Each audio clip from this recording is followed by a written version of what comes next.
Ladies and gentlemen, thank you for tuning in to episode 17 of the DDT Method podcast.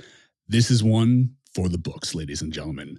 I had the opportunity to sit down and talk to Andy Triana, also known as Go Superbrain on Instagram, and this is without a shadow of a doubt one of the smartest coaches working in the industry today. And he's pretty elusive, I'm not going to lie. He's on social media, but he doesn't post that much by his own admission. But again, as I've said about certain people in the past, he's one of those guys that the really smart people that you pay attention to, they're paying attention to him. Today, we're going to deep dive into all things performance with Andrew Triana on this episode of the DDT Method podcast.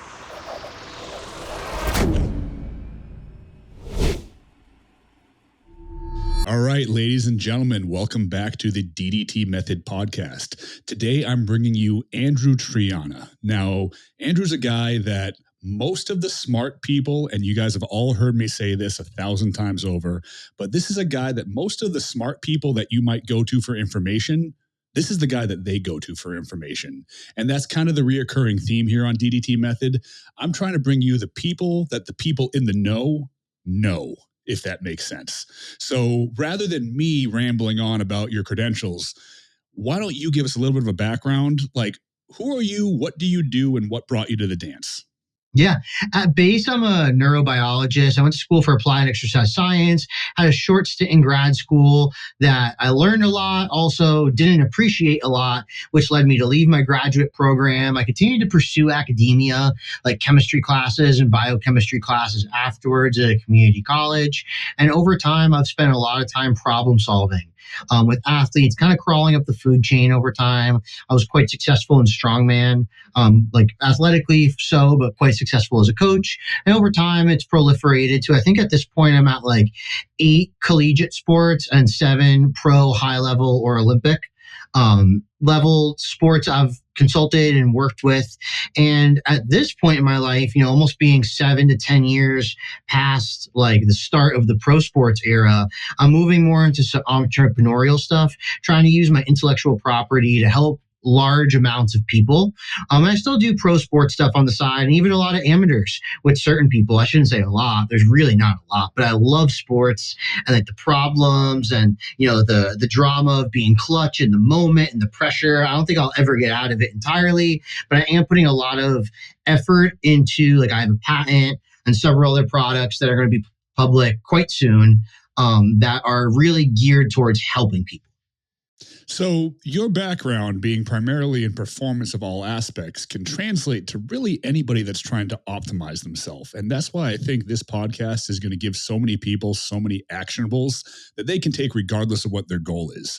Now, a lot of the people that are watching this podcast or listening to it, depending on the platform that they're paying attention to, are basically men and women, 20s, 30s, 40s, 50s, that want to get in the best shape of their life, but optimize everything about their life. So that's really kind of a multifaceted general guideline, but people listening to this, for the most part, they want to get bigger, they want to get faster, want to get stronger, they want to get smarter, they want to perform better. But attacking things at your most basic level, we all want to build muscle, we want to be lean and shredded, we want to have energy, and we want to be really smart. We want to be able to attack the day, our life, and our businesses to the best of our ability. So let's talk a little bit about optimization. If you were to go on the internet right now and just kind of dive into any facet of the fitness industry and you're looking at optimal training, you're going to find kind of the flavor of the month stuff right now is volume versus maybe biomechanics and a couple things like that. Real optimization is a whole other level. So let's talk about optimizing the workout, regardless of what the goal is. What do you feel that people need to do before they actually walk into the gym to start training, regardless of what they're training for? Like, where are we missing the ball? What steps are we skipping over to optimize our performance in the gym? I think being overly general in the goals we're trying to attain, I think it's similar to like Googling the benefits of carbs or the benefits of growth hormone. You're going to get this massive list that has so many different involved variables, and that happened because your search on Google was poor. So I think what a lot of people miss out on is they're not playing chess and they're too general. They walk in, I just want to get more jacked as soon as possible. And in reality, that's an incredibly general thing. Humans live to at least 76 these days, so like, when are we trying to do it? And when we think about getting jacked, we all have a different image of someone in our head. Not everyone thinks of the Hulk with the roundest, widest delts humanly possible. Some people think jacked is like super athletic looking CrossFitters and everything in between. So it starts with that image in your head. And we all know this like really well when it comes to fat loss and personal training. Client comes in, they say they want to lose weight. They really want to shrink their waist to hip ratio. And I think we need to expand our minds to using that philosophy in other ways. So someone wants to get as jacked as possible. Like say, bones are all pretty much straight, right? When we look at something that's a cross-sectional area is a much more specific term for hypertrophy. We're looking at the distance in which ultimately you're creating length from the center of the bone to the furthest point of the muscle. Because it's kind of like a bow and arrow, like the bones go straight up and down. And I think Broderick Chavez has done a great job of describing the fusiform muscle shape. And they go like around the bone. They get wider and wider and more distant and distant. Not everyone's looking for that maximum distance from the bone. And the other question we need to ask is what's inside those bad boys? Like, are muscles that you're looking to attain filled with creatine, intramyocellular lipid droplets, or glycogen? We can essentially, if you thought about it, we can take our energy deriving macronutrients, carbs and fats. Those are really what drive ATP. Protein doesn't do all that much for ATP. So we take either energy deriving macronutrient and be like, I want to fill my muscle with that. So if you want to be the type of jack that's like a CrossFitter, distance runner, mile runner, because, mile runners actually have really good physiques a lot of times, we're going to look at intramyocellular lipid droplets that are going to be more plentiful in muscles with mitochondrial biogenesis, or the production and increased in density and layers of your mitochondria. Whereas if we're looking to be like the type of jack like the Hulk, like more like a bodybuilder, we're really trying to use water, sodium, and glycogen, stored glucose, to get as much of a change as humanly possible, because that's just the biggest molecule we're going to store. And that's why it's inherently the centerpiece of all bodybuilding peaks, because it's the biggest change the fastest. So if your goal is 4 weeks to look as jacked as humanly possible on a vacation, that type of training is going to be so different than if your goal is just to like generally be bigger and get all these other benefits along the way, and your timeline's just kind of laissez-faire. So I think people are just so general that they leave themselves no subsequent options. And as you know, like making progress is all about chess, making second and third order actions and second and third order decisions that are also valuable. You can't just clenbuterol your way to getting ab veins. You can only do that at a certain period of time when you get the most out of it. So I think, especially in bodybuilding, most of the consults I do in bodybuilding are talking about pre-prep phases. What do you have to do before drugs and fat loss come into play? Because if not, why can't you just jump right to the end in theory? Like, why can't you just get right on all this crazy drugs and just do all this crazy cardio right away and instantly get those results? And why do you have to get there in a treasure map style manner? Because those things only work when we have certain other molecular actions in play. So MOXC, for example, is AMPK sensitive. So you can cut your dose in half if you did a type of cardiovascular workout or a long derived fast or took a certain AMPK supplement prior to using the MOXC. And that's just a drug scenario that's incredibly specific, but I think it speaks volumes in that everything's like that. That bowl of cereal after the gym acts differently if you did sets of 20 with short rest than if you did heavy sets of 5 with long rest. So different workouts, different supplements, different applications, different everything, these things add up for different results that might be towards the same final goal. So let's specify a little bit, like, what are the actual differences in how you should approach things? Because if we look at the best way to induce hypertrophy, for example, you're going to find a lot of people just giving the typical, I think the flavor of the month right now is very, very high intensity, very, very low volume, 5 to 6 reps to failure or whatnot. And that may or may not be the best way to induce one specific type of hypertrophy. But in terms of becoming as big and as jacked as possible, or becoming the type of jacked that somebody might want to be, like you were saying, that's one part of the equation. So that's actually breaking down and building bigger muscles. And there's a big difference between building bigger muscles and, let's say, like you mentioned, storing more fuel in those muscles in a different way to change in appearance. What are the differences? What different ways should we approach something where we're maybe 6 months out from a show or a deadline where we want to look like we want to look like and we want to build muscle versus 6 weeks out and I want to change my look as much as humanly possible? Because it's not just a matter of fat loss, it's a matter of storage, like you were saying. How do these things differentiate? Yeah, I think the easiest way to start, especially in that 6 months out phase of life, is work capacity. People are failing to recognize, because it doesn't sound cool, hypertrophy is a work capacity. It's an endurance adaptation. It's not a strength adaptation. What we get from maximum levels of strength and what drives strength through the roof is adrenalines or catecholamines, neurotransmitters, and intense amounts of contractions that alter physics. Now, obviously, bigger people can usually move bigger weight, but if we were looking at what's going to get the most stuff in your muscle cells, as far as substrate, like I said, fats, carbs, and all that stuff with it, it has a lot closer resemblance to endurance training. Not running marathons, but endurance in what we'll call a glycolytic, meaning local muscles deprived of oxygen state. Once we've done enough just muscle damage to not be useless, we call it like a criterion metric. Like, you got to just train hard enough with enough weight to just even be in the conversation, right? I think once you've met your checklist for causing muscle damage, it's all about doing further damage in an oxygen deprived state. Now, the reason there's that potential argument for heavy weights versus intensity, the same way we look at Alzheimer's potentially, or a lot of age-related decline, is it a metabolism or is it a cognition thing?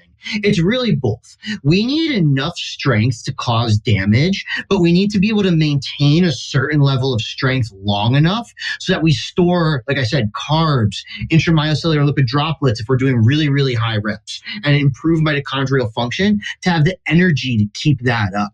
That's why back in the day when Bulgarian style weightlifting was kind of the flavor of the month, if you will, it was all about taking 8 minutes rest, because it takes about 8 minutes for oxidative phosphorylation to go through its ATP gig and for creatine phosphate to be fully resynthesized and recycled as a molecule.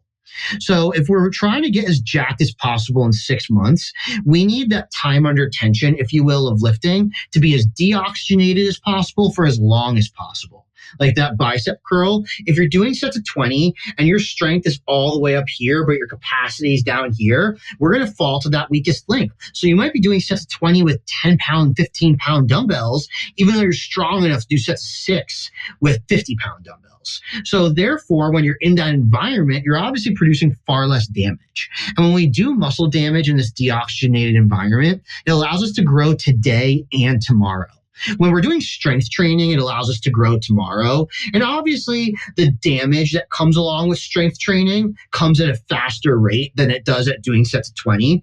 But the fact is, in my mind, you don't need excess damage to get more jacked. Like I said, once you've done enough damage to get the jack you want, we need to spend as much time at the gym breathing heavy with that burning feeling, and our failure should come due to lack of oxygen and being like, if I rested 20 more seconds, I can keep going. Not so heavy, you can't continue to keep going. Now, this is because when we do these style reps, these really, really heavy reps, we're only isolating type 2 fibers. And yes, type 2 muscle fibers have the most potential to grow because they can change the most. However, we need all muscle fibers and all aspects of energetic substrates in our muscles to get as jacked and optimal as possible. So it's quite often that we see someone might not have the base aerobic capacity or the enzymes with their heart rate below 100 to just use their food well enough to actually get jacked. When we lift heavy, we get the opportunity to go through protein synthesis a little bit more. However, engaging in protein synthesis is like building up a city to have more stuff for you tomorrow. But when we do this deoxygenated glycolytic lifting, we're depleting glycogen today, and we're able to restore that glycogen today as well. And that's why I said people are too general and they don't have a timeline. So As you get further out, so like let's say we're 6 months, like you mentioned, right? My goal might be I want to be able to do at least 4 really hard working sets of 12 reps with 90 seconds rest at like the 8 to 10 weeks out mark where I'm trying to get the most jacked. It's kind of like that prolific time that's most important in all sports. It's like the last chances to make real adaptation. Let's say you determine that's the most important training for you to participate in. So your question therefore should be, how do I get myself in good enough shape that I can go kind of heavy for a 4x12 with short rest, rather than saying, let's get so strong that I can do a 4x12 with X dumbbells? So you think that it's more beneficial to, when you have more time, to almost train more in that ATP-phosphocreatine window where it's just beginning to bleed into glycolytic, and then as it's time to make more rapid changes, you're getting into that glycolytic / oxidative window where you're basically powering through ATP to ADP to AMP and then creating more of a lactate response? Is that what's driving this storage within the muscle? Yeah, essentially, because we will always like, our goal is obviously, of course, to meet ATP to AMP demands. Our governor for that is properly called the governor. It's like one of the highest portions of the hierarchy. We have to recognize that, like, let's say when you eat that bowl of cereal, there's a hierarchy of who gets glucose first. The same way when it comes to amino acids you ingest, like plasma amino acids, there's a hierarchy on where that goes first. You don't get to choose because you want to, or because you think you did biceps, it's automatically going to get your biceps huge. Tom Platz was wonderful in saying the best thing for your arms is squats, and that's the epigenetic aspect of hypertrophy, which I said is a little bit of a longer game. So we look at vascular endothelial growth factor, hypoxia-induced factor, lipin-1 in the liver are growth factors that are going to be integral for hypertrophy. Now, we can get those really cranking a lot of times if we're doing that glycolytic stuff properly. But if we're not in good enough shape to do it for a full 40-minute workout, we're not really getting a potent enough effect. So that's 6 months out. Your goal should be that you can do 4x12 short rest in a couple of months on flies, and then your chest press work, and then a supplemental chest exercise. So if you're not getting near that like 10, 8+ number of working sets for a muscle group per day in that true glycolytic state, I don't think you're in good enough shape in the first place to get ultra jacked. So driving that volume up, it's not just a matter of increasing the time of the workout. You almost want to drive more volume into the window of workout time that you already have, so you're fitting more work within that period, right? Yep. So what's the difference between a 3x10 and a 10x3? It's how you got it done. That's what I mean. Like, damage is only the level 1 entry point to start talking about getting jacked. The reason we've all gravitated towards the 3x10 for hypertrophy is because you're getting more reps done in that glycolytic window. Whereas if you do the 10x3, even the same exact weight, same tonnage, even if you do the best mind-muscle connection ever, you're not inducing the same pH responses, the arachidonic acid responses, and all these cool chemistry things that induce these peptides that get you huge down the line. You're not doing it for long enough to be meaningful. If you can't do, like, again, multiple 4x12s, let's say, or like just have a meaningful load for one 4x12. So that creatine work you mentioned, it's a great way, like maybe high volume sets of 6 with medium to short rest is a great way to build that up for a bodybuilder. Because that's technically going to be, out of the creatine world a little bit. But I think on one of the first podcasts I ever did when I talked to Broderick, I said, your energy systems change a little bit depending on what you train. So if you train yourself to have this massive store of glycogen, you're going to be able to handle heavier weights in glycolysis. If you train yourself to have massive pools of creatine, you'll be able to do more work in that world. And I think personally, if as a bodybuilder, I think fat is more important than creatine, but they're linked together. If you could have a big aerobic capacity and do lots of reps, keep your heart rate and oxygen in check, then you're in an awesome spot for PEDs to work better, for food to work better, and to start prep. I think I've gotten a lot of wonderful feedback from people in the bodybuilding world where they say the state they start prep in is a better indicator of how that prep goes than how prep feels itself almost.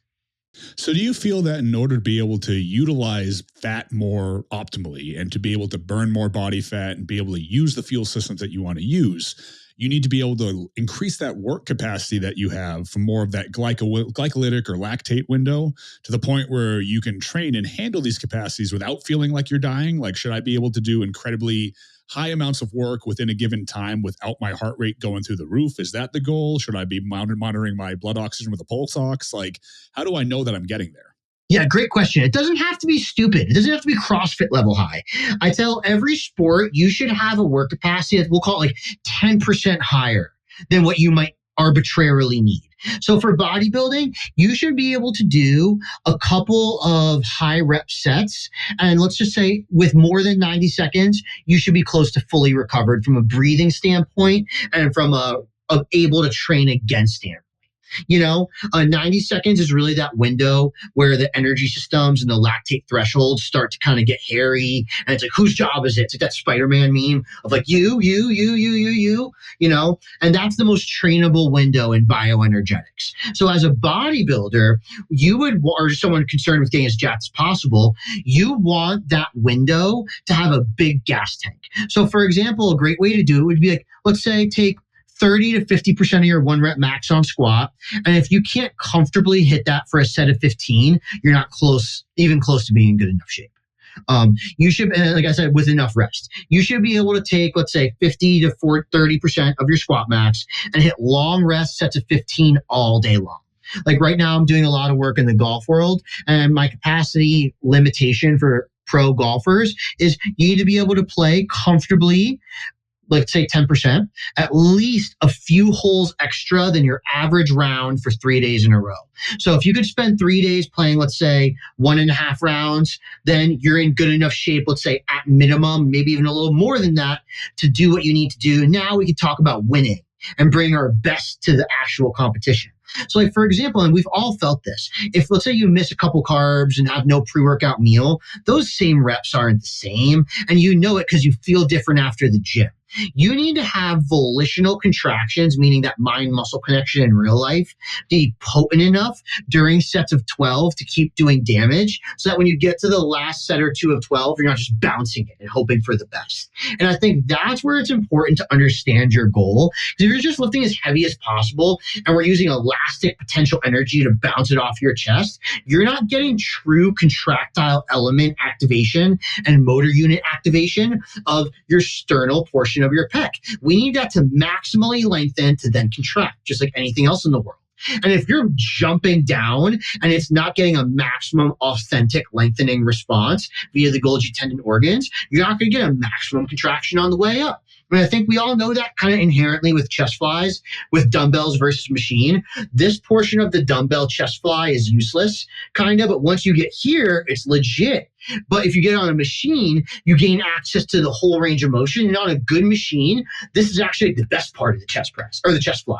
Now, let's talk a little bit about how food has to adapt to match the training as well, because this is where I'm fearful that people might miss the boat and might end up working backwards.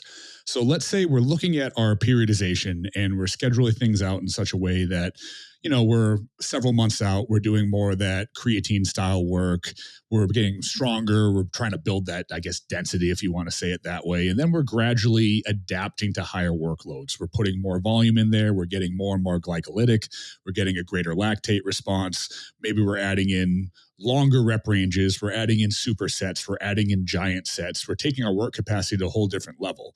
Now, this is going to increase our ability to store glycogen intramuscularly. This should also increase the demand that we have to actually utilize glycogen. Like, we need to add more glycogen. Now, if people are doing this in more of a contest prep situation, or they're just trying to get big and lean, and they see the body recomposition changes that are happening, or body composition changes, I should say, as they're doing this style of training, because this more metabolic stimulus is going to eat more fuel and it's going to generally change body composition pretty dramatically from what I understand. Mm-hmm. If they make the mistake of saying, oh, I'm getting leaner, now it's time to cut carbs.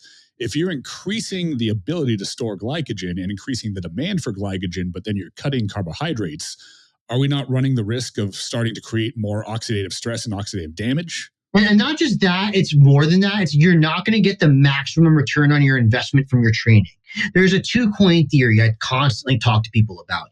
That same glycogen that's getting depleted is now not just like highlighting glycogen synthase, it's actually doubling down on it. It means that glycogen synthase response of turning glucose into glycogen is that much more important because the adaptation of training is obviously doing more. So let's say the signal to, a high rep set of hack squat without locking out all the way, a nice little pause at the bottom, really oxygen depleting.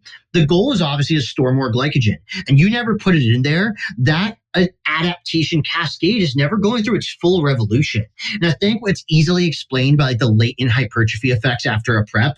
People are like, dude, I get huge after a prep doing all this stuff. It's like, in reality, to a degree you should, but you really shouldn't. You're like returning back to maintenance. What's happening is you mismatched your training with your food. You were doing optimal hypertrophy training 4 weeks out from a prep where you had your least food. That's where I said you should be doing those gut busting 4 sets of 12 on multiple moves with 90 seconds rest or less, like 8 to 12 weeks out, when food's either high or medium and drugs are either high or medium, and you can meet all those demands fluidly. But we should actually slowly either make it easier. You either come out of glycolysis due to less intensity or less volume as you get closer to prep. Because no matter what, and this is not the sexy answer. Bodybuilding is a food sport. It's not a training sport.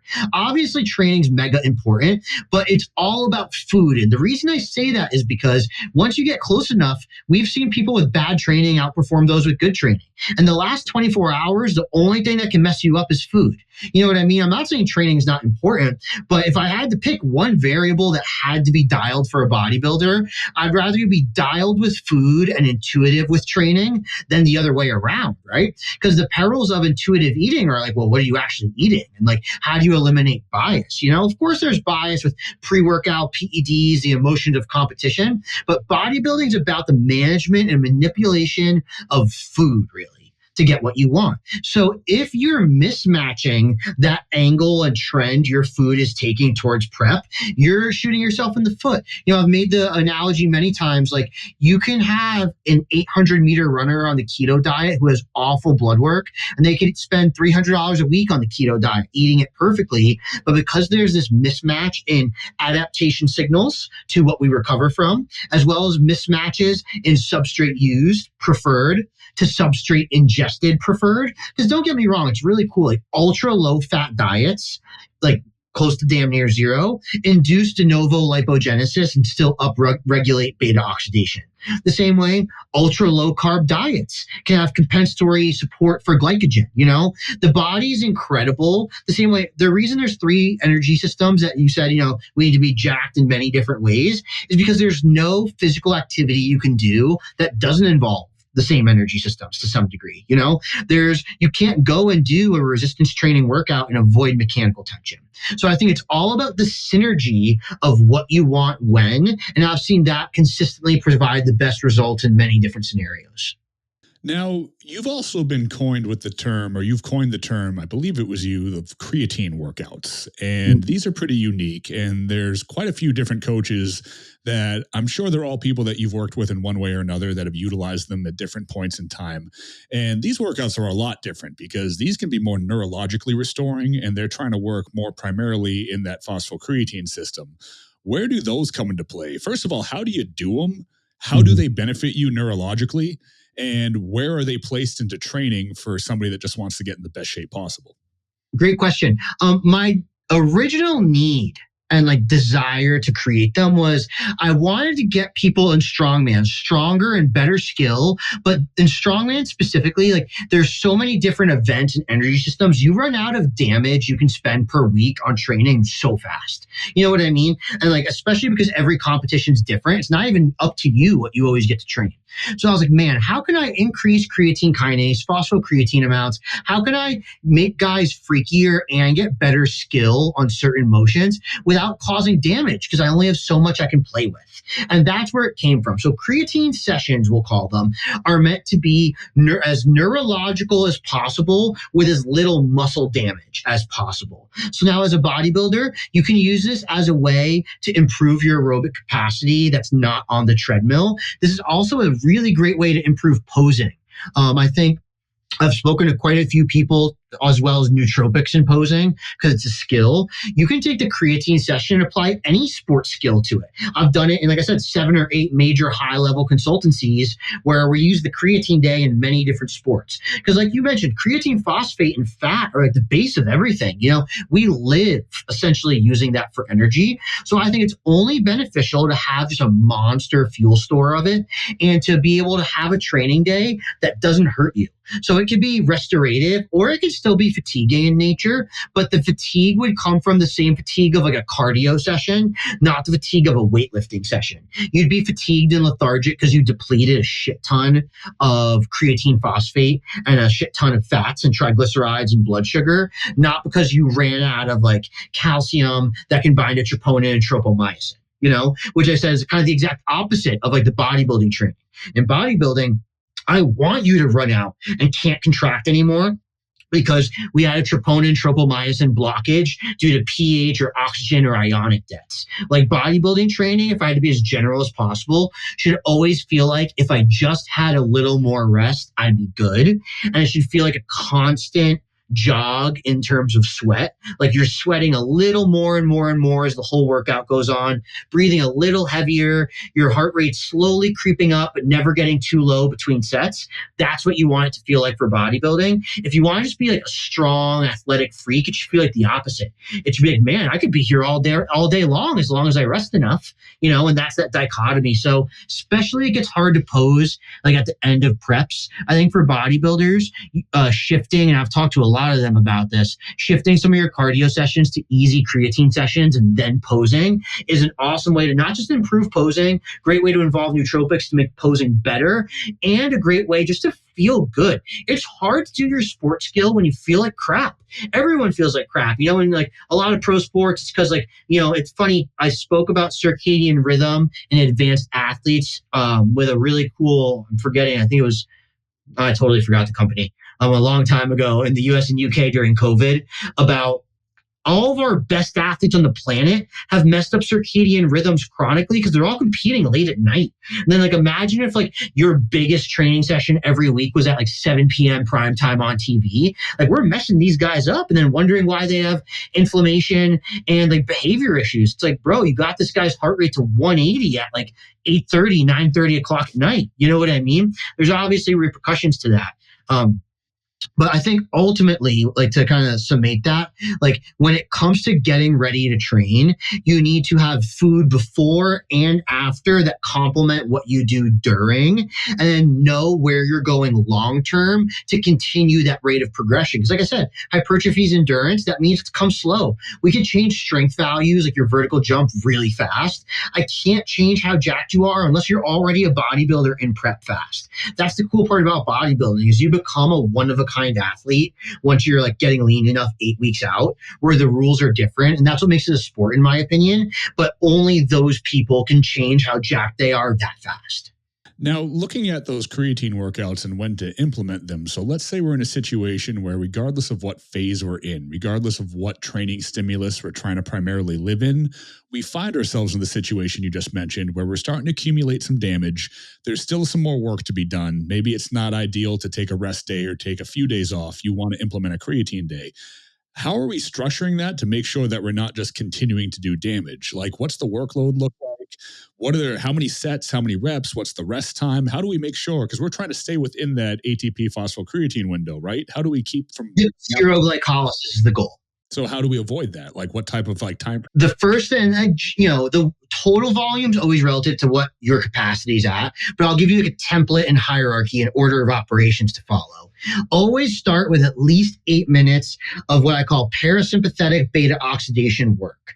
That means you're doing some type of cardiovascular activity that keeps your heart rate below 99. The reason this is important is because this is where we primarily stimulate lipase enzymes and prepare ourselves through increasing oxidative phosphorylation for all the stuff we're about to do. Then you're going to jump into what I call SBO work, so sympathetic. Now that we've kind of gotten the crock pot going, we're going to let that heart rate go above 100. Should be also, we'll call it at least 8 minutes or so. Neither should extend past 24 and definitely not past 24 together.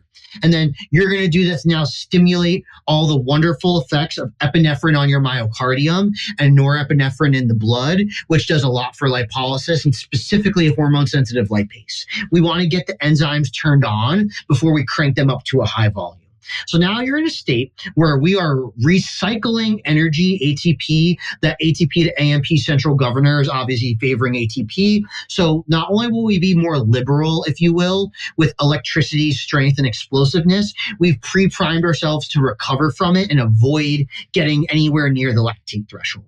Then I always recommend the thing that all humans need is ground force absorption, like landing drills or anything like that should be what you do after your cardio. Learn to engage your hamstrings through your feet, your adductors, and your trunk so that when you are in, let's say, a front lat spread, you can easily get your quads to turn on. We can't get quads to turn on with feet that have bad center of gravity. Same thing in a back double bicep. Everyone can get their glutes because it's easy to control your glutes with your hips. A lot of people struggle, especially with their lead, like the front leg hamstring. And obviously the back one's more important, but you obviously want both because of what it does to your look. Can't do that with feet that have poor center of gravity. So you need to absorb force after that cardiovascular stuff. Then I say get into extensive work, which is submaximal recycling. So think about a kettlebell swing, right? You really swing the first one, then you're just recycling energy the whole time. That's what extensive means. So we're going to do some submaximal plyometric or rotational or some type of movement that's low in load and forces applied and very precise, as simple as line jumps. Like back in the day, we all did those in high school and sub sport, right? Line jumps are extensive. Then you're going to get into something high-powered. Then you end with something specific. So when you say something high-powered, are we talking more like multiple sets of something like a submaximal deadlift, or are we not going that far? So it can be like an ultra light deadlift. If you want to just rip singles like I do, especially people in the resistance training world, great place if like deadlifts are a weak point for you body part-wise or movement-wise. 20 sets of one, 30 to 50% of your max, 30 to 60 seconds rest, depending on your pulse ox, and just rip through them. And you get a wonderful response there. But you have to already be, even if it's like your weak lift, you still have to be somewhat good at it to do it in the high-powered position. High power, I more just mean maximum rate of force production, RFD for short, or inertia. So I worked with a prolific football player and we talked about how to cut ideally and get like your head to be relaxed and the rest of your body to move a certain way. It could be that type of stuff, or as simple as like a Fred Hatfield depth jump for a squat. You just go a depth jump and then do your squats, that's like a specific protocol, but that's what I want the high powered stuff to be. Maximum like Newtonian mathematical forces acting on your body, then go do some skill work. So like, let's say it was for a bodybuilder, right? We'll run through it real quick. 8 minutes of nasal breathing, flat cardio, and like a little bit of some stretching to make sure you're good to go. 8 minutes of pushing a sled and ab work, let's say, that's in a cardiovascular manner for your SBO. Then you do some step off a box and land so that you have a feet, hamstring, ab connection so that your body's also able, because when you get super lean, your feet hurt and then you get weird side effects from being a bodybuilder. We want our body to be able to handle increased bone damage and increased forces on your feet as well. So it's super important. So you do some landing drills. Then maybe I would love bigger quads and maybe like quads that have a bigger capacity too. And you do extensive hops. Extensive hops where you clasp your hands at your chin, 80% vertical displacement, 20% horizontal. You do sets of 90 seconds to 2 minutes and you just relax, bounce, just like that. The legs are elastic. The upper body's nice and floppy. You'll get a sweet quad pump that has to do with mitochondrial biogenesis and intramyocellular lipid droplets, pending if the pulse ox is in the right spot. Then you can get into some vertical tosses or some really explosive rotation work, because rotation of the contralateral shoulder is the primary function of the gluteus maximus. So if you want big glutes and you've already done all your glute bridges and squats for the week, you can still do that in creatine work. That's why the creatine sessions are my favorite, because any goal under the sun can be met in that alactic aerobic creatine metric somehow. And then you end with some posing practice, specifically on the poses that you really suck on. Take a nootropic before. You'll enhance the recovery and the memory recall and technique improvement of your posing, most likely too. So, and then what we have is something completely outside the box from what people look at as typical hypertrophy training that will directly lead to an improvement of their look and their presentation on stage. And this is the stuff that I feel like a lot of people are missing. Switching gears a little bit, one thing that I always like to do, I don't do too many in-person clients anymore just because my time is starting to become more better spent in my office here doing podcasts, we're working with online clients, etc. But I still try and take 2 days out of the week, Mondays and Fridays. I usually work with a select crowd of people that have chosen to work with me based on more biomechanics, movements, and whatnot. And inevitably, I'll always take a few new people here and there, and I tend to get a lot of bodybuilders because, again, I'm in Central Florida. NPC is running wild here. There's always shows, there's always teams. People always hear about it. And I'll get a lot of tenured people in bodybuilding. I've actually, I guess it's a compliment, I've become one of the guys that gets people when they're messed up by somebody else. So I tend to have to fix a lot of problems. That's when you know you're a good coach. Yeah. I'll pat myself on the back for it, I suppose. One thing that I see, even from the higher level guys and girls that I get, is they might be incredibly proficient at the basics of what they perceive to be bodybuilding at its core. But then I'll take them and give them something like a 20-pound medicine ball and say, do 20 med ball slams. And their heart rate hits like 190 because they're so deconditioned for anything intense. Now, what I've found is while things like parasympathetic beta oxidation are incredibly beneficial for lipolysis, and while there's a multitude of benefits to actually structuring your cardio like that, in the past couple of years, we have had the step count revolution where now more and more people are talking about step count. More and more people are doing more cardio, which is awesome, but they're staying in that low heart rate, low zone PBO style, which again is great for fat loss. But what I'm seeing is a lot of athletes that are deconditioned from a cardiovascular standpoint. How detrimental is that to your training overall? And do we remedy that by going more into that glycolytic work? Or is there merit to just giving a bodybuilder a medicine ball or some battle ropes and saying, go batshit and blow your lungs out for 2 minutes? Great question. I'm glad you brought up the step paradox. I think it's overhyped. And I also think, like kind of what I said earlier, if you want to get shredded from PBO work, you need other things going right for you. It's not necessarily just going for a walk in the sun. Sure, that feels fantastic, but like walking is like a prerequisite to life. Like step count is not necessarily PBO work either. Like you're just going for a walk, you know? You can make it into a PBO protocol and use walking. That's different. You know, maybe using certain things, specifically fasted, day before you're already depleted. It can be PBO work, but step count is not PBO. You know, square is not a rectangle, rectangle is not a square, whatever that saying is, but you kind of get my point there. I mean, kind of additionally, if you've ever not gotten a pump from explosive work, then you just don't recognize the potential value is. And it's funny because people talk about things like Anadrol and Halo making your muscle look the best. Those are also the OG, along with Winstrol, the OG sports performance drugs. Like all the sprinters in the 50s were taking Winstrol. And it's not like a coincidence that it gives you that hard look. If you want your quads to look harder than ever, do those extensive hops to failure. And you're going to have a totally different feeling quad pump and a totally different look. And that's like, you know, I believe that what we notice in real life is real. So we just need the science to back it up. I don't think science is like one of those magical, mystical things where you just believe it no matter what. I think we need to see two things match up, an intersection. What happens in real life? How does the science defend this? What in the middle must therefore be true? You know, because being extreme on either camp isn't good. But kind of getting back to your point, I think it's really important to look at, actually, I kind of forgot your point for the moment. That was kind of funny. Sorry about that. No worries. So we're talking about when is it beneficial to take somebody that trains in hypertrophy and just give them what, I hate the term, but functional style, high intensity, blow your lungs out, med ball slams to failure, battle ropes, ski erg machine, just go nuts, get that heart rate up to 180, 190, raise that work capacity. How do we incorporate that? Or do we even need to? Do we need to focus more on just glycolytic work capacity with weights? Yeah, now I remember why I got on that rant with step count stuff.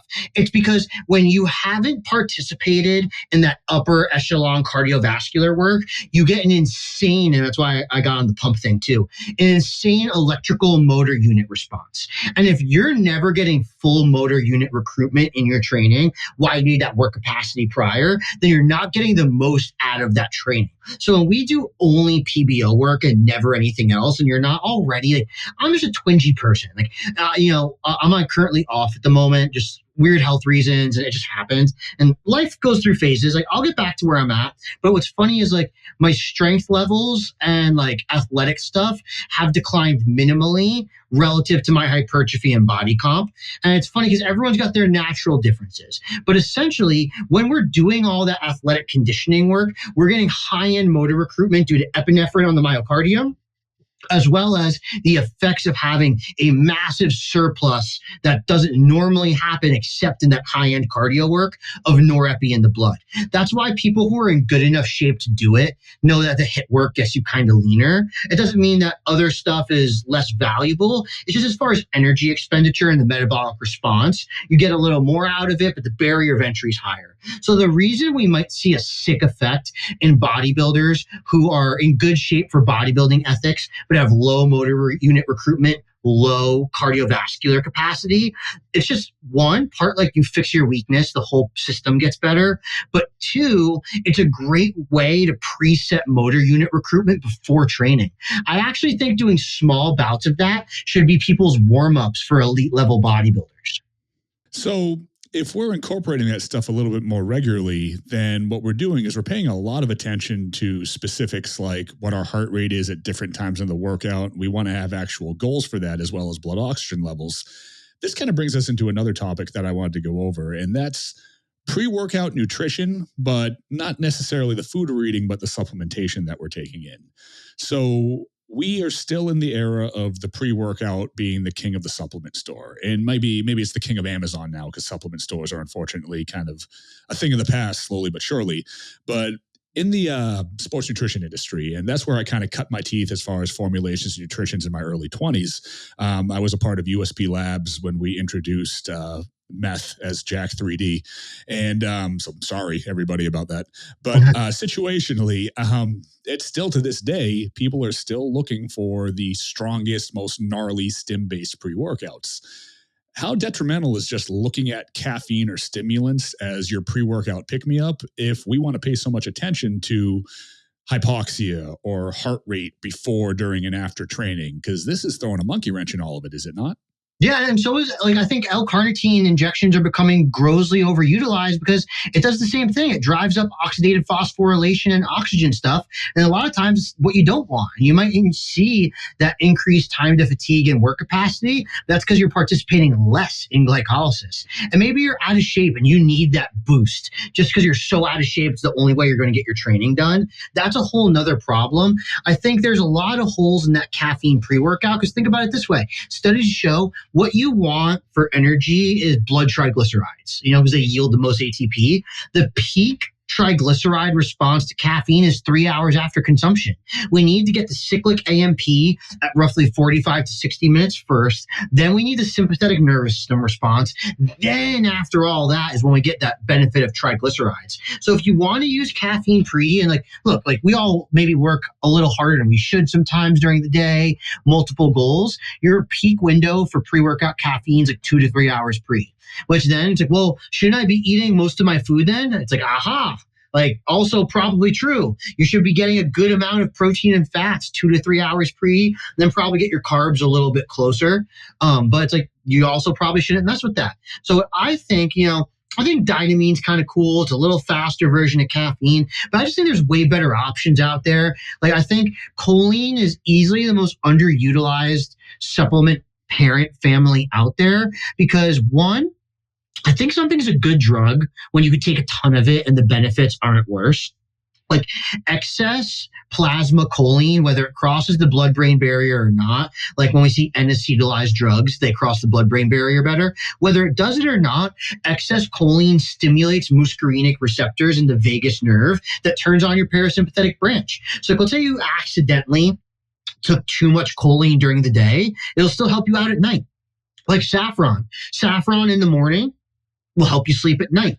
Lion's mane in the morning will help you sleep at night, So I think when it comes to pre-workout supplements, I think it's funny. It's the conversation's almost coming back to the beginning. If you know what you want, how you want to get out of it, and all the above, you're going to make better decisions for your pre-workout supplements. So it's maybe a chromium, a little bit of like maybe an insulinogenic or insulin exogenously itself in low doses with a lot of carbs and things that drive up like maybe creatine, trimethylglycine, or betaine anhydrous, and these things that drive up the ability for muscular work to get more out of it, you could then do more, even as simple as intra-workout nutrition. EAAs and maybe some HBCD intra the EAAs intra prevent proteolysis. As we offset proteolysis, we can then therefore do more substrate damage, which is the goal, And the HBCD intra, highly branched cyclic dextrin, shout out Febreze, made it a lot more affordable, turned straight chain alkanes into cyclic polar compounds. So it's really cool. Like that polarity and molecular weight going up in like kilodaltons of HBCD means we need less insulin to get it into cells, and we need less effort to get it through our stomach into our intestinal mucosa and in the blood. So it's like these are such easy, genuine performance enhancers. I think the caffeine thing is honestly, most people are soft, don't want it that bad. They just want to get high and go do stuff. So it's like you don't want it that bad. You're soft. You don't know how to train. You take a bunch of caffeine. You actually work hard for like the third or fourth time in your entire life, and you think you got something out of it. When in reality, and I'm sure you've seen this, people are truly dedicated to their goals. They're outcome driven and loyal to outcomes. They're not itemized, they're system driven. It's like, hey, dude, whatever gets me the best results in the best way, in the safest manner, I'm down with that, And if that was your perception, you couldn't also pick caffeine as your primary tool in my mind. And I'm so glad that you brought up the injectable L-carnitine as an example. Personally, that's one of my favorite performance enhancers on the planet, but I'm also very meticulous in how I use it. And by all means, let's use me as a case example here. And if I'm missing the mark here, please completely butcher it and change my approach to it. But my approach to it has always been based on the fact that carnitine is making your cells more efficient at using that fat as energy. Thereby, if I want a workout that's going to be more glycolytic in nature, that's counterintuitive to what I'm trying to do. So I prefer to inject my L-carnitine 30 to 40 minutes before I'm doing a cardio session, either parasympathetic or more intense in nature. Maybe if it's more of a HIIT session, I actually take it before I cold plunge as well too, to kind of drive more of that fatty acid response to create that heating effect as my body tries to compensate for the cold. But if I'm trying to get a gnarly training session, carnitine is not usually my go-to unless I'm just trying to burn through energy without any rhyme or reason, which is just kind of me blowing off steam after a long day. So carnitine liberating fatty acids, or just making the fatty acids, I should say, more readily available to the cells for energy, that should be specific for a workout that should be based on trying to burn body fat, should it not? Yeah, it's also going to act different if we're engaging it right before the gym. I think for a performance enhancement effect, the best way to do it is 4 to 6 hours pre-workout with like maybe a nice serving of protein and fats shortly after, and then the carbohydrates coming even after that. My favorite way, if I had to pick, like, you're stuck on an island concept, I think in a mega low dose upon waking on non-training days with some specific antioxidants based on however, you mess yourself up or induce inflammation. I think that's by far the best way to do it. It's free. I've never heard of doing it pre-cold plunge. I really like that because really the goal that we love with carnitine is it's free blood norepinephrine as well. And like, I don't always want more catecholamines intra-training either, especially like excess heat, it might do other things as well. There's a lot of things we can mystify with that. I think maybe for a strength, a skill, or performance session, you can go pre, but even then, do I want to burn more energy during a workout? It's one of those questions that everyone breezes by, but like, as I kind of saw your face, it demands more mulling than that, Like, for example, let's say your gut can only handle 125 grams of carbs post-workout. It's like, well, there's your training volume limit. Only train as hard as you can until you can use 125 properly and digest more. Then you can go up in volume. I think things have become far too linear. It's like, it's only like one dial we can push at a time. If you can't induce enough damage where you can then eat more after, you're missing the boat. right? And it doesn't have to be immediate, but if your glycolytic training volume, let's say you did 10,000 pounds of tonnage and you went from 7,000 to 9,000 being in a deoxygenated state, there should be glucose that goes up with that. And if you can't go up in that ingested glucose with that glycolytic tonnage, then you're probably not ready to handle it. And that's where people are like, dude, I got so fatigued out of nowhere. It's like, well, you went up in volume and down in food at the same time, and then you added cardio on top of that. When you say it the way I just said it, it sounds a lot more taxing than someone just saying, hey, we took 15 carbs away here and here, go do 20 minutes of cardio, and we just made a small training progression, right? When you say it that way, it sounds like it's, pussy shit. It's like anyone can do that, right? But at the wrong time, that's incredibly taxing. Now, what about some pre-workout supplementation that's going to attack on more of a neurological level in terms of the stuff that's a little less known, but a little bit more controversial? And the two that come to mind are Kratom and Emoxipene. And both are totally different. But you're looking at Emoxipene, you're looking at something you have to order with a Russian label from Amazon, and you don't know exactly what it is because you can't read it. You're looking at Kratom, and now if you're in Florida, every street corner has a smoke shop with like 27 Kratom seltzers in the window, and they're all selling them for $1 cheaper than the other one, trying to shill it out. Mm-hmm. Where does Kratom and where does Emoxipene come into play? Are these being overused? Are these efficacious? Are these dangerous? Or are these not as bad as people think that they are? Kratom can be dangerous because just like, we have so many plant extracts out there that have many botanicals, where if we have some that only have like one or two, for example, like let's say Kratom has, I believe 21, because I did a lot of back-end science work for a Kratom kava company that's very well known, just to make sure their stuff was safe. I believe off the top of my head, there's 21 different extracts coming from Kratom. So it's like, whoa, there's like 21 micro supplements, if you will, in a generalized Kratom product. Just like, for example, THC. When you see something's isolated versus general extract, like if you see a CBD supplement and it says CBD isolate, you're only getting CBD in that portion. Whereas if you see full spectrum CBD, you're getting all the CBD-like molecules that come from the hemp plant. Same thing for Kratom. So there are some botanicals in Kratom that are really novel alternatives to caffeine as a stimulant. Now, the 7-OH metrogenine, and there's a couple other ones, are actually more potent than morphine. That's where you can get into some trouble. It's, in a lot of ways, it's similar to trusting a raw milk farmer. Sure, you might be getting all these cool immunoglobulins from the raw milk, but you better think that guy should have washed his hands. All of his stuff is clean. His cow is healthy.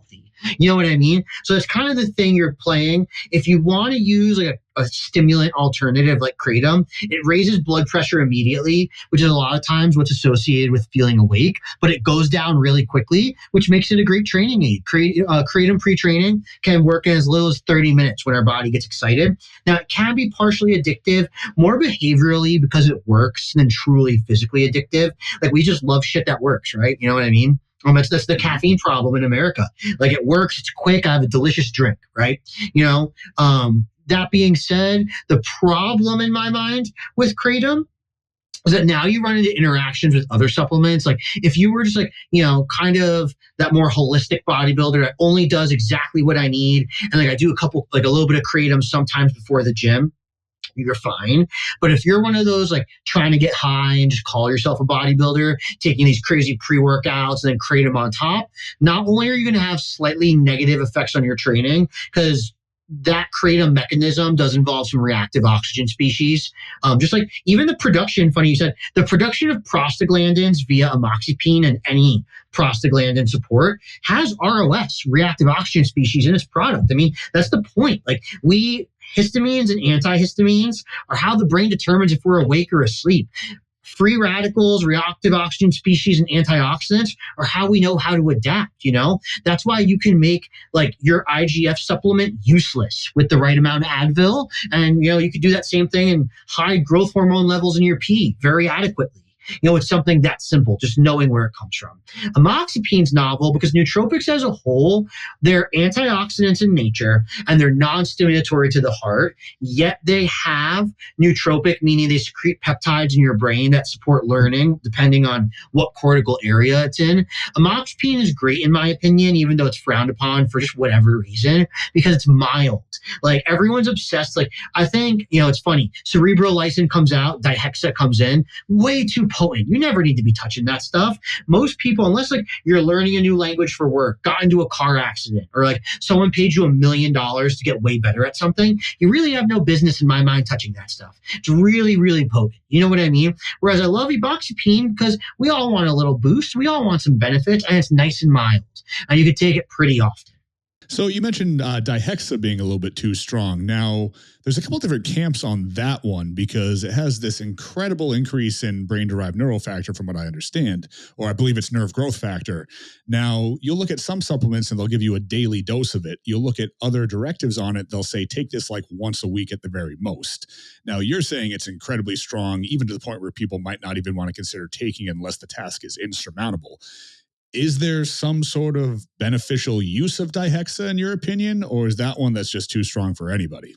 Yeah, well, look, there are scenarios where it's like, hey, I got to, as a businessman, every now and then it's like, hey, you got 2 weeks, you got a chance to make a good amount of money and it matters. Like, there's a lot of, or like, you're just having a kid and you're trying to keep your shit together. There are scenarios in life where it's worth taking this stuff. But like, if you're already good at posing and you're trying to get a little better, it's not going to be the game. Like DHEA's primary mechanism is it's an oligopeptide stimulating hepatic growth factor, which is a gene that has lot of other effects, and it's been shown to be its potency itself and its mechanism of action itself is several fold in magnitude stronger than BDNF naturally. You know what I mean? Kind of like the modafinil concept. Like the dopaminergic effects of modafinil are far more potent than the dopaminergic effects of like real life in front of you. And that's not normally true.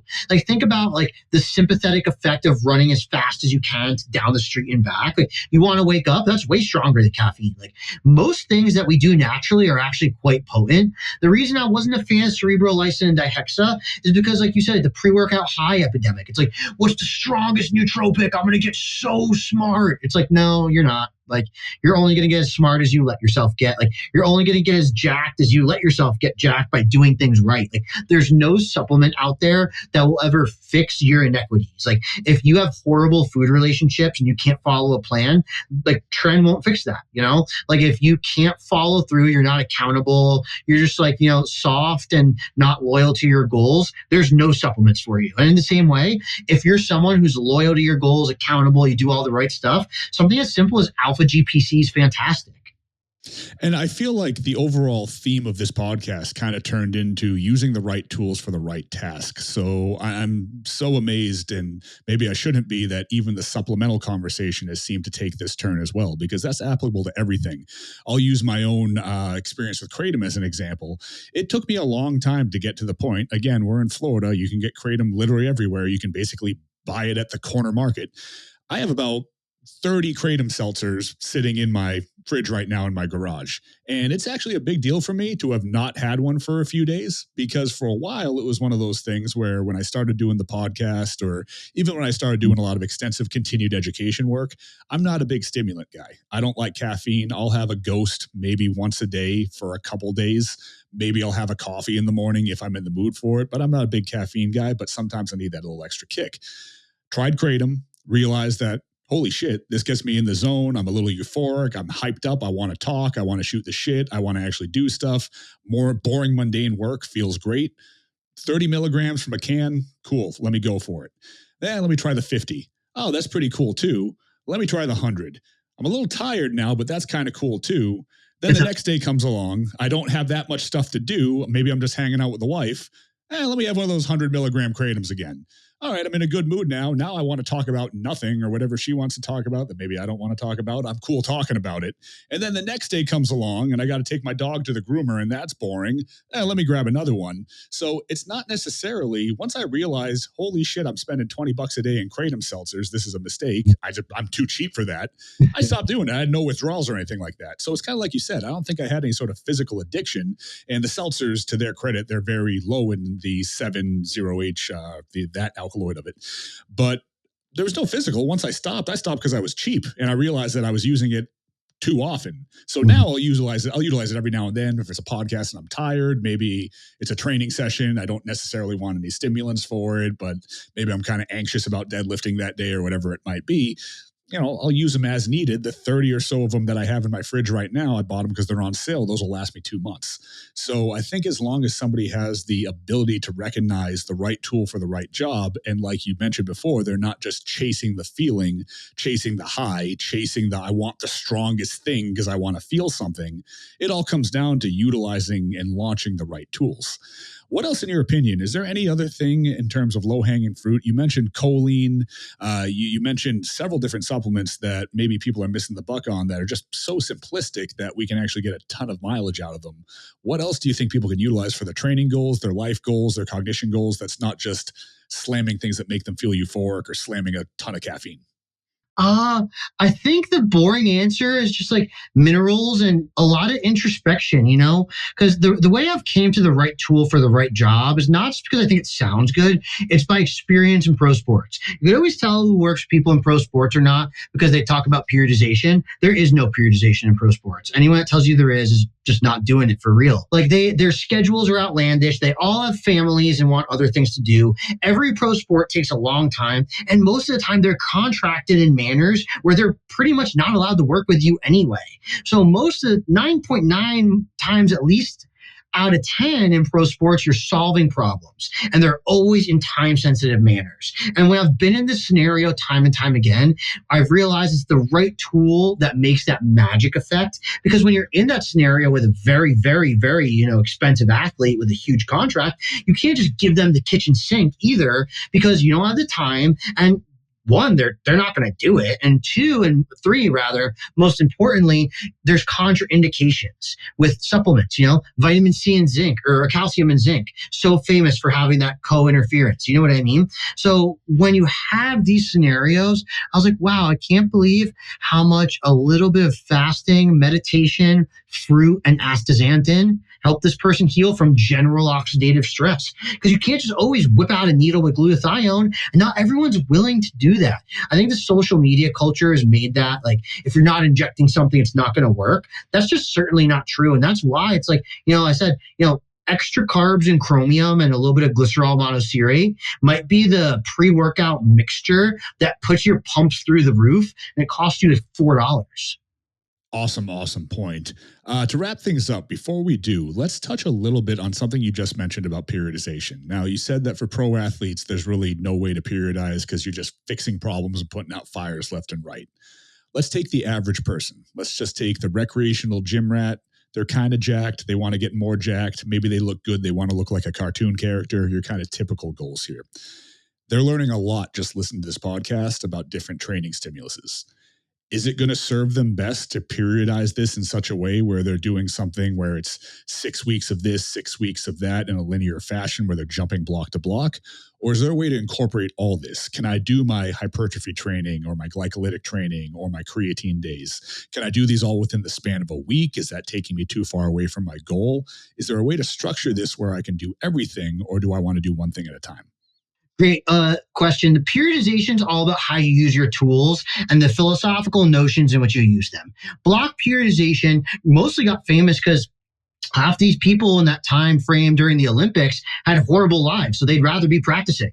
So that's where we see like the 5-6 hour Charlie Francis like sprint workout twice a day, because he didn't want his athletes messing around and going to get drunk afterwards. Like, it's funny, like track athletes are some of the craziest athletes out there for sure.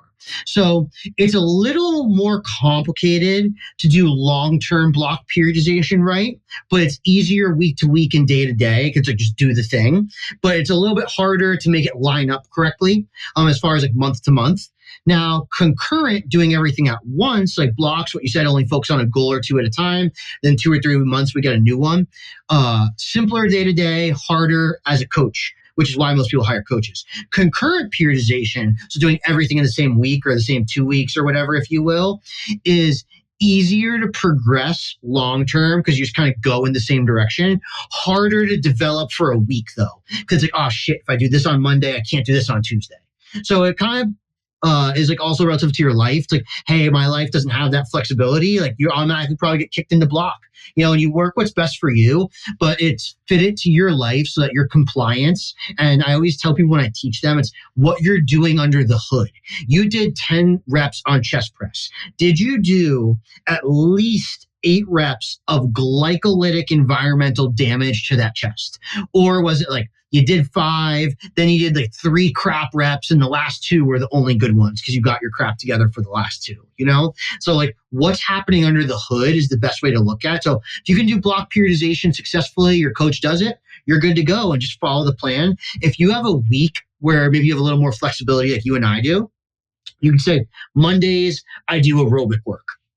Wednesdays, I do really intense glycolytic work. Fridays, I do restorative creatine work. Saturdays, I squat. And then you could do it that way. Takes a little more planning, but easy to keep going long run. So it just becomes what's easier to execute for the individual based on all the other stuff outside of the training. Yeah, until you at least get pretty elite. Like, for example, like let's say you've developed like Olympia level amounts of glycogen. Concurrent's tough because it's hard to get it right. It's either going to be too hard or too easy. But for the majority of the world, you can get away with concurrent stuff all year long and like not in a bad way. Most people don't even care about skill because in my mind, like glycogen sparing and bodybuilding is a tangible skill. Like you don't develop that for no reason. Like most people just never get good enough at a skill for it to matter. You have to be good enough that you're different than a textbook. Like that's why I say for like real skill, not real skills, but like physical skills, like a golf swing, baseball swing, a football throw. It's like you need to get good enough that that you're different than a textbook on the external rotation and whatever and why. And then you can call yourself elite and treat yourself like an elite. Excellent. Makes perfect sense. Andy, thank you so much. This one has been incredibly eye-opening, and I think this is going to change the paradigm for a lot of people listening to it. And that's the whole goal for this podcast. So thank you so much. If people want to learn more about you, follow your content, I know you said you're shifting some things over a little bit. Where can people find you, find your stuff, pay attention to what you're doing? So that's kind of the crux of it all. I'm a little bit hard to find and get a hold of. My schedule is pretty full. Everyone gets to a crossroads in life. And like, I took the entrepreneurial one rather than like kind of more the social media one. But if you want to get in touch, go superbrain@gmail.com. My assistant, Emily, is wonderful. She handles that. She'll take care of it. You had like a talk with Emily a little bit. I think you could vouch for that. She's great. Otherwise, I don't get on DMs too much. I pretty much only go on Instagram when I'm taking a poop. And that's it. It's kind of hard to find me at the moment. In the next like 2 or 3 years, I may have more flexibility. But if you're one of those people that's crazy enough and you want to find me directly, it's gosuperbrain@gmail.com. But I've taught a lot of really wonderful practitioners. I have a lot of mentees. It's probably not too hard to find them. Drew's obviously super well informed, so reach out to Drew. I don't do any coaching at the moment. To be quite frank, unless you're like elite 0.1% of the world, like I could consult's probably the best I can offer you at the moment. But it's all in an effort to help a lot more people in the near future. And guys, take advantage of that consult offer that he snuck in there too, because consults will take you further than you can ever realize, especially with people like this. Andy, thank you again so much for your time. I can't tell you how much I appreciate you. This has been the DDT Method Podcast. Ladies and gentlemen, listen to this one 2 or 3 times because I know I'm going to.